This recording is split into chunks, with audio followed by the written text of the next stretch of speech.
தென்னாடுடைய சிவனே போற்றி, நாட்டவர்களுக்கும் இறைவா போற்றி என கூறிக்கொண்டு இன்று நான் உங்கள் முன்னிலையில் சிவசின்னங்களை பற்றி பேசுவதில் பெருமிதம் கொள்கின்றேன்.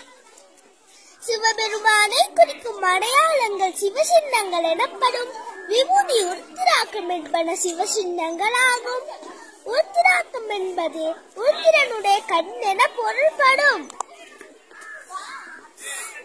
உருத்திராக்கம் 1 முதல் 16 திருமுகங்களை கொண்டதாக காணப்படுகின்றது. சிவசின்னங்களை அணிவது சைவ சமயத்தவரின் கடமையாகும். சிவசின்னங்களில் மற்றொன்று திருநீரு. திருநீரு குற்றமற்ற பசுவின் சாணத்தை நெருப்பினால் சுடுவதால் உண்டாகும் நீராகும்.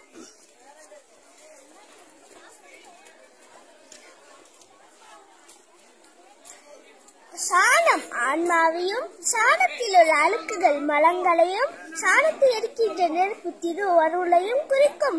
எரித்த பின் கிடைக்கும் திருநீரு மலம் நீக்கப்பட்ட ஆன்மாவையும் குறிக்கும் என்பர்.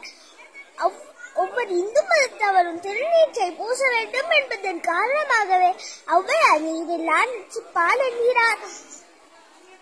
திருஞான சம்பந்தர் திருநீற்றின் மகிமையை பற்றி மந்திரமாவது நீர் எனும் தேவாரத்தின் ஊடாக மிக்க அழகாக பாடியுள்ளார். சிவசின்னங்களை அணிவோம், சிவனருளை பெறுவோம். வாய்ப்புக்கு நன்றி கூறி விடை பெறுகின்றேன். நன்றி, வணக்கம். ஓம் நம சிவாய.